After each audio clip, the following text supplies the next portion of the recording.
ಎಲ್ಲ ಸರಿ ಇದೆ. ಈಗ ಉಪ್ಪನ್ನು ಸೇರಿಸ್ಕೊಳ್ತಿದ್ದೀನಿ, ರುಚಿಗೆ ತಕ್ಕ ಉಪ್ಪು. Hello friends, good morning. ಹೇಗಿದ್ರೆ ಎಲ್ಲರೂ? ನಾನಂತೂ ಹುಷಾರಾಗಿದ್ದೀನಿ, ಆರೋಗ್ಯವಾಗಿದ್ದೀನಿ. ಬೆಳಗಿನ ರುಟೀನ್ ಅನ್ನೋದು ಆಲ್ಮೋಸ್ಟ್ ಆಗಿದೆ. ಅಂದರೆ ಯೋಗ ಆಗಲಿ, ಸ್ನಾನ ಆಗಲಿ, ದೀಪ ಹಚ್ಚೋದಾಗಲಿ ಎಲ್ಲ ಆಗಿದೆ. ಈಗ ನಾನು ಅಡುಗೆ ರೂಮಿಗೆ ಬಂದು ಇವತ್ತಿನ ಏನು ಸ್ಪೆಷಲ್ ಮಾಡಬೇಕು ಅಂತ ಹೊರಟಿದ್ದೀನಿ.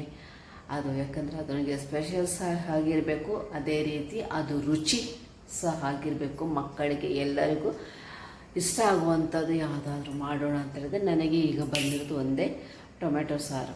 ಸೊ ಒಬ್ಬೊಬ್ಬರದ್ದು ಒಂದೊಂದು ರೀತಿಯಲ್ಲಿ ಮಾಡ್ತಾರೆ. ಇದು ನಾನು ಸಹ 2-3 ಟೈಪ್ ಟೊಮೆಟೊ ಸಾರು ಮಾಡ್ತಾನೆ.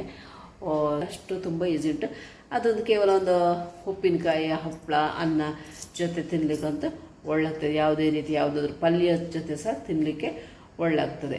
ಓಕೆ, ಅಷ್ಟು ಒಳ್ಳೆ ಉಂಟು. ಸಿಂಪಲ್, ನೋಡಲಿಕ್ಕಂತೂ ತುಂಬ ಸಿಂಪಲ್ ಉಂಟು, ಅಷ್ಟೇ ರುಚಿ ಕೂಡ ಉಂಟು. ಬನ್ನಿ ಅದು ಹೇಗೆ ಮಾಡೋದು ಅಂತ ತೋರಿಸ್ತೇನೆ.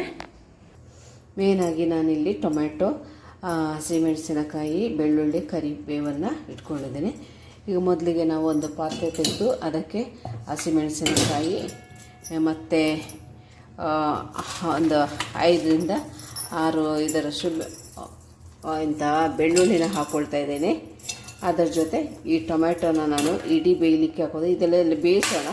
ಸೊ ಅದಕ್ಕೆ ನಾನು ಕಟ್ ಮಾಡಿ ಈ ಥರ 2 ಭಾಗ ಈ ಥರ ಮಾಡಿ ನಾನು ಬೇಯಲಿಕ್ಕೆ ಇಡ್ತಿದ್ದೇನೆ. ಯಾಕೆಂದರೆ ನಾನು ಯಾವಾಗಲೂ ಫುಲ್ಲು ಟೊಮೆಟೊಗಳನ್ನ ಇಡೋದಿಲ್ಲ. ಓಕೆನಾ? ಟೊಮೆಟೊನ ಕಟ್ ಮಾಡಿಕೊಂಡೆ. ಅದಕ್ಕೆ ಏನು ಉಪ್ಪು ಗಿಪ್ಪು ಏನು ಬೇಕಾಗಲ್ಲ. ಈ 3 ವಸ್ತುಗಳನ್ನು ಸ್ವಲ್ಪ ನೀರು ಹಾಕಿ ನಾವು ಬೇಯಿಸ್ಕೊಳ್ಳೋಣ. ಟೊಮೆಟೊ ಬೇಯ್ತಾ ಇರಲಿ ಅಷ್ಟೊತ್ತಿಗೆ ನಾವು ಒಂದು ಪಾತ್ರೆ, ನೀವು ಯೂಸ್ ಮಾಡುವಂಥ ಪಾತ್ರೆ, ನಾನೇನು ಮಡಿಕೆ ಕೈಗೆ ಸಿಕ್ತು, ರಾತ್ರಿ ತೊಳೆದಿಟ್ಟು ಮಡಿಕೆ ಕೈಗೆ ಸಿಕ್ತು, ಅದನ್ನೇ ಯೂಸ್ ಮಾಡ್ತಿದ್ದೀನಿ.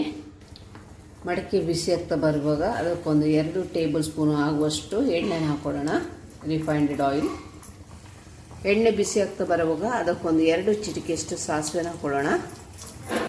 ಅದರ ಜೊತೆನೇ ಒಂದು ಅರ್ಧ ಚಮಚದಷ್ಟು ಜೀರಿಗೆ ಹಾಕ್ಕೊಳ್ತೇನೆ. 7-8 ಹೆಸರು ಕರಿಬೇವು. ಇದು ಹಾಕುವಾಗ ಇದರ ಬೆಂಕಿ ಬಂದ್ ಮಾಡೋಣ. ಬೆಂಕಿ ಬಂದ್ ಮಾಡ್ತೇನೆ. ಒಗ್ಗರಣೆ ಕೆಲಸ ಆಯಿತು. ಟೊಮೆಟೊ ಒಂದು ಬೇಯ್ದ ನಂತರ ಇದನ್ನು ತಣ್ಣಗೆ ಮಾಡಿ ನಾವು ಗ್ರೈಂಡ್ ಮಾಡ್ಕೊಳ್ಳೋಣ. ಟೊಮೆಟೊ ಆಗ್ತಾ ಬಂತು. ಅದನ್ನು ಈಗ ನಾನು ಬೆಂಕಿ ಬಂದ್ ಮಾಡ್ತೇನೆ. ಅದು ಸ್ವಲ್ಪ ತಣ್ಣಗಾಗಲಿ. ಅದರ ನಂತರ ಇದನ್ನು ಗ್ರೈಂಡ್ ಮಾಡ್ಕೊಳ್ಳೋಣ. ಅಷ್ಟರಲ್ಲಿ ನಾನು ಮಕ್ಕಳಿಗೆ ಆಲೂಗೆಡ್ಡೆ ಫ್ರೈಗೆ ರೆಡಿ ಮಾಡ್ಕೊಳ್ತೇನೆ. ಈ ಟೊಮೆಟೊ ಸಾರು ಜೊತೆ ಇವನ್ನ ಆಲೂಗೆಡ್ಡೆ ಕಾಂಬಿನೇಷನ್ ಕೂಡ ಒಳ್ಳೆಯದೆ. ಓಕೆ, ನಮ್ಮ ಮಕ್ಕಳು ತಿಂದಷ್ಟು ಆಲೂಗೆಡ್ಡೆ ಫ್ರೈಗಳು ಈ ಥರ ಉಂಟಲ್ಲ, ಐ ಡೋಂಟ್ ಥಿಂಕ್ ಸೊ ಯಾರ ಫ್ಯಾಮಿಲಿನಲ್ಲಿ ಅವರು ಮಕ್ಕಳಿಗೆ ಕೊಡ್ತಾರೆ ಅಂಥೇಳಿ. ಬಟ್ ನಾನೇನು ಡೀಪ್ ಫ್ರೈ ಮಾಡೋದಿಲ್ಲ, ಶಾಲೋ ಫ್ರೈ ಮಾಡೋದು. ಸ್ವಲ್ಪ ಎಣ್ಣೆ ಹಾಕಿ. ಓಕೆ, ಇದು ಸಹ ರೆಡಿ ಆಯಿತು. ಈಗ ಅನ್ನಕ್ಕೆ ನೀರು ಇಡ್ತೇನೆ.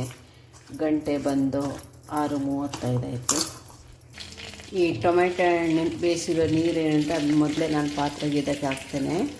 ಬರೀ ಟೊಮೆಟೊ ಮತ್ತು ಮೆಣಸಿನಕಾಯಿ, ಬೆಳ್ಳುಳ್ಳಿ ಉಂಟಲ್ಲ, ಅದನ್ನು ರುಬ್ಕೊಳ್ತೇನೆ. ಯಾಕಂದರೆ ಇದು ನೀರಿದ್ದರೆ ಬೇಗ ತಣ್ಣಗಾಗೋದಿಲ್ಲಲ್ಲ, ಅದಕ್ಕೋಸ್ಕರ. ಈಗ ತಣ್ಣಗಾಗಿದೆ. ಇದನ್ನು ನಾನು ಒಂದು ಮಿಕ್ಸಿ ಜಾರಿಗೆ ಹಾಕ್ಕೊಳ್ತಾ ಇದ್ದೇನೆ. ಇದಕ್ಕೆ ಯಾವುದೇ ರೀತಿಯಾದ ನೀರಿನ ಅವಶ್ಯಕತೆ ಇಲ್ಲ. ಈಗ ಒಂದು ಚಿಕ್ಕ ಮಾರ್ಬಲ್ ಸೈಜ್, ಅಂದರೆ ಗೋಲಿ ಸೈಜಿನಷ್ಟು ಹುಣಸೆ ಹಣ್ಣನ್ನು ಹಾಕ್ಕೊಂಡು ಇದನ್ನು ರುಬ್ಕೊಳ್ತೇನೆ. ಇದನ್ನು ಗ್ರೈಂಡ್ ಮಾಡೋಕ್ಕೆ ಕೇವಲ ಒಂದು 2 ಸೆಕೆಂಡ್ ಇದ್ದರೆ ಸಾಕು. ಸೊ ಈಗ ಪುನಃ ಗ್ಯಾಸ್ ಆನ್ ಮಾಡಿಕೊಂಡು ಈ ರುಬ್ಬಿರೋ ಏನು ಟೊಮೆಟೊ ಹಣ್ಣು ಉಂಟಲ್ಲ ಅದು, ಮತ್ತು ಇದರ ಜೊತೆ ಸ್ವಲ್ಪ ನೀರು ಸೇರಿಸ್ಕೊಳ್ಳೋಣ. ಇದು ದಪ್ಪ, ಹೆಚ್ಚು ದಪ್ಪನೂ ಬೇಡ, ಹೆಚ್ಚು ತೆಳು ಬೇಡ, ಒಂದಿಷ್ಟು ಬೇಕಾಗ್ತದೆ ನೀರು. ಓಕೆ, ಅಕಾರ್ಡಿಂಗ್ ಟು ನೀವು ಕ್ವಾಂಟಿಟಿ ಎಷ್ಟನ್ನು ಯೂಸ್ ಮಾಡ್ತೀರಿ ಅದರ ಮೇಲೆ ಡಿಪೆಂಡ್ ಆಗುತ್ತೆ. ಇದೇ ಥರ ತಿಳಿಸಾರು ಥರನೇ ಬರುತ್ತೆ. ತಿಳಿಸಾರುಗಳು ಏನು ಯಾವಾಗ ಹೆಚ್ಚು ದಪ್ಪ ಇಡಲಿಕ್ಕಾಗೋದಿಲ್ಲ. ನೋಡ್ಬೋದು, ಇಷ್ಟು ದಪ್ಪ ಈ ಥರ ಇಟ್ಕೊಂಡಿದ್ದೀನಿ ನೋಡಿ. ಇದರಲ್ಲಿ ಖಾರ ಅದು ಎಲ್ಲ ಒಟ್ಟಿಗೆ ಬಂದ್ರೇನು ಒಂದು ಸಾರು ಒಳ್ಳೆ ಆಗೋದಲ್ಲ. ಮತ್ತು ಈ ಥರ ಕುಡಿಲಿಕ್ಕೆ ಸಹ ಒಳ್ಳೆ ಆಗ್ತದೆ. ಈಗ ಇದು ಕುದಿ ಬರಲಿ. ಕುದಿ ಬರುವಾಗ ಇದಕ್ಕೆ ಡ್ರೈ ಪೌಡರನ್ನು ಯೂಸ್ ಮಾಡೋಣ. ಈಗ ಕುದಿ ಬರ್ತೈತೆ. ಇದಕ್ಕೆ ನಾನು ಅರ್ಧ ಚಮಚ ಕಾಳು ಮೆಣಸಿನ ಪುಡಿ ಪೆಪ್ಪರ್ ಪೌಡರ್ ಹಾಕ್ತಾಯಿದ್ದೀನಿ. ಅರ್ಧ ಚಮಚ ಜೀರಿಗೆ ಪುಡಿ. ಓಕೆ, ಇವತ್ತಿನ ಮೇನ್ ಇಂಗ್ರೀಡಿಯೆಂಟ್ಸ್ ಇದೆ. ಸೊ ಇದನ್ನು ಒಳ್ಳೆ ಮಾಡಿ ಮಿಕ್ಸ್ ಮಾಡ್ಕೊಳ್ಳಿ. ಮತ್ತು ಉಪ್ಪು ಖಾರ ನೋಡಿ ಒಂದು ಕುದಿ ಬರಲಿ. ಆವಾಗ ಇದಕ್ಕೆ ನಾವು ಒಳ್ಳೆ ಕುದಿ ಬಂದಾಗ ಈಗ ಕೊತ್ತಂಬರಿ ಸೊಪ್ಪನ್ನು ಆ್ಯಡ್ ಮಾಡ್ಕೊಳ್ಳೋಣ. ಓಕೆ, ಕೊತ್ತಂಬರಿ ಸೊಪ್ಪು ಸ್ವಲ್ಪನಾದರೂ ಹಾಕಲೇಬೇಕು, ಇದು ಆಪ್ಷನಲ್ ಅಲ್ಲ. ಓಕೆ, ಕೊತ್ತಂಬರಿ ಸೊಪ್ಪನ್ನು ಹಾಕಿ ಈ ಥರ ಒಂಥರ ಸೌಟ್ ಹಾಕಿ ಈಗ ಇದೆಲ್ಲ ಬೆಂಕಿ ಬಂದ್ ಮಾಡೋಣ. ಮಡಿಕೆಯಲ್ಲಿ ಬೆಂಕಿ ಬಂದ್ ಮಾಡೋದು ಕೂಡ ಕುದಿ ಬರ್ತಾನೆ ಇರುತ್ತೆ. ಫೈನಲ್ ಇದರದ್ದು ರುಚಿ ಹೇಳ್ತೇನೆ. ಇದು ಎಷ್ಟು ಸಿಂಪಲ್ ಆ್ಯಂಡ್ ಎಷ್ಟು ರುಚಿಯಾಗಿದೆ ಅಲ್ವಾ.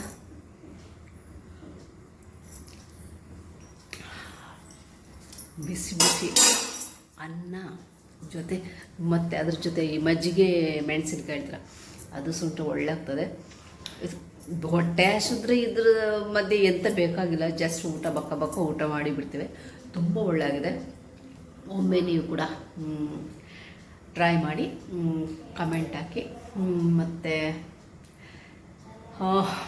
ಇನ್ನೊಂದು ಇವತ್ತಿನ ಈ ರೆಸಿಪಿ ವಿಡಿಯೋ ಕಂಪ್ಲೀಟ್ ಆಯಿತು. ಇನ್ನೊಂದು ವಿಡಿಯೋದಲ್ಲಿ ಸಿಗೋಣಂತೆ. ಅಲ್ಲಿ ತನಕ ಬಾಯ್, ಸಿ ಯು. ನಿಮಗೆ ಇಷ್ಟ ಆದರೆ ಒಂದು ಲೈಕ್, ಶೇರ್ ಆ್ಯಂಡ್ ಚಾನಲ್ನ ಸಬ್ಸ್ಕ್ರೈಬ್ ಮಾಡೋದನ್ನು ಮರಿಬೇಡಿ. ಯಾಕೆಂದರೆ ನನ್ನಷ್ಟು ಈಸಿ ಆಗಿರುವಂಥ ರೆಸಿಪಿ ನಿಮಗೆ ಯಾರೂ ಇಲ್ಲ ತೋರಿಸೋರು. ಓಕೆನಾ? Okay then bye. ನನಗಿನ್ನು ದೋಸೆ ಆಗಲಿಕ್ಕೆ ಉಂಟು, ಚಟ್ನಿ ಆಗಲಿಕ್ಕೆ ಉಂಟು, ಅನ್ನ ನೋಡ್ಬೋದು ಗ್ಯಾಸಲ್ಲಿದೆ. ಓಕೆನಾ? Bye, see you next video.